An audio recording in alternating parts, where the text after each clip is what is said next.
guys, I'm here to do my first book review from being back from my little hiatus, and I'm super duper excited. So the first book I am going to be reviewing is Awaken by Meg Cabot. This book is a sequel, well, a third installment of the Awaken trilogy. So if you have not read the first two, then I recommend that you don't watch this video unless you don't care about spoilers.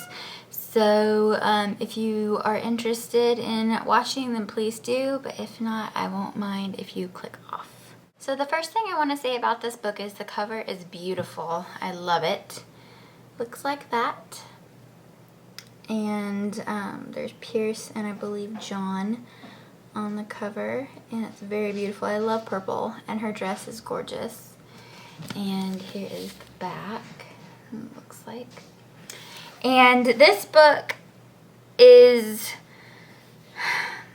kind of boring. I have to say that nothing much happens in it, and that's such a disappointment because I love the first two. I love Greek mythology, and I love the idea of retelling the story of Persephone and Hades, but I think the ending of this book was just really boring and bad, and I just didn't like it, and I was really disappointed because, like I said before, I really enjoyed the books and I thought that they were really exciting, and this book just fell super short. There was way too much dialogue, especially in the fight scenes and the scene at the beginning about the boats. And I was just like, okay, so these boats are about to like clash into each other. Why are you still talking? I did not like Pierce as a character. I felt like she needed to have her priorities way straightened out. I felt like she was way too immature, and I felt like she relied way too much on John for her happiness.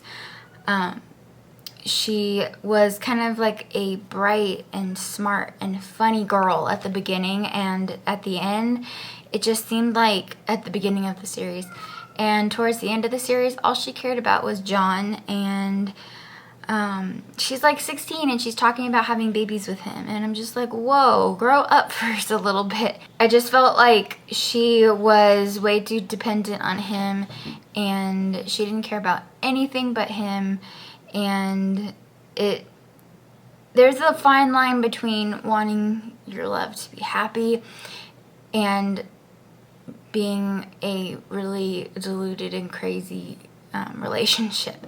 And I felt like she kind of gave girls a bad image of herself and what she should want versus what she did want. So I really did not like that about the book. There were some things I did like, mainly the characters. I loved Patrick and Richard together. I love them. They're my favorite couple actually in the book.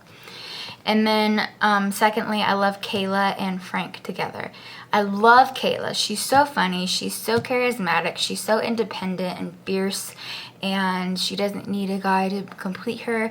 And I actually preferred this series to be more about her than Pierce and John.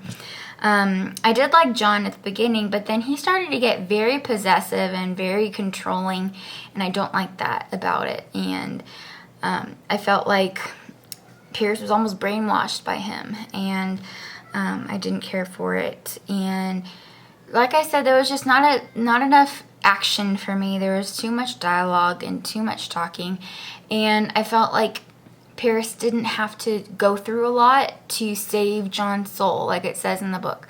And all she had to do was kiss a guy, and I mean, that's kind of cheap, and I didn't feel like it was a good clever way to get his soul back. And like I said, the book just fell really flat for me, unfortunately. I just didn't like it at all, and I gave it a 2 out of 5 stars, just simply because I did love the Patrick and Richard, and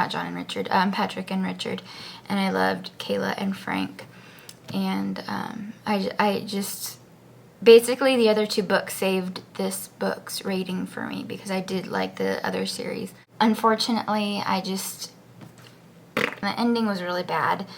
It ended too happily for me. I mean, God, you're dealing with Hades. I mean, you are dealing with hell, and everything worked out pretty much for the greatest. and I just felt like there wasn't enough loss, not enough drama, not enough sacrifice. And even the John's death in the beginning, it wasn't long enough, and I knew he would come back, and I knew that he would come back because obviously, you know, he can't die. I mean, the book's about him. But I just felt like that there should have been more of a struggle, and I just didn't care for it. And the battle between the Furies and them just was lame, and all she had to do was hit them with her diamond pendant, and it's just like, really, that's it? There should have been more. I wanted more. I wanted more. Kept reading the book, and I was like, okay, it's gonna get better. Next chapter, it's gonna get better. It's gonna get better. And then I was like, oh, it didn't get better. I'm sorry if you guys liked it. It's just my opinion, but unfortunately this one fell flat for me. So 2 out of 5 stars. I don't really recommend it. I mean, I do recommend that if you have read it, you should read it just to end the series. But I'm hoping that there will be another sort of spin-off on this series. I'm hoping that Kayla and Frank will get their own book, but I doubt it. But anyway, so that's my review. Unfortunately, I wish it was a better review for my first review back, but you can't win all. And so, kind of a good life lesson, I guess. So that was my review. Like I said, I wish it was a little bit more positive, but it just didn't happen for me. So right now I'm reading Spellcaster by Claudia Gray, and I haven't been able to read any more of it, but I am suspecting it's going to be good. So I'm really excited to read it. And tomorrow I think I'm going to take a trip to the library to get some more books because I only have one left, and so obviously I need to get some more. And I will also do a to be read list because I do have some books on my Kindle that I need to read, and so I don't even remember what they are actually, so it'll be a good video for me to do as well. So yeah, I hope you guys enjoyed this, even though it wasn't a really positive review. I hope you enjoyed it nonetheless, and I will talk to you guys later. And thank you so much for all of the sweet comments that I've been getting on my video that I made earlier about me coming back. I so appreciate it. You guys are so sweet and so positive and wonderful, and I appreciate you guys so much. You're exactly what I needed to get better and excited about this journey that is called life. So thank you so much, and I will talk to you later. Bye.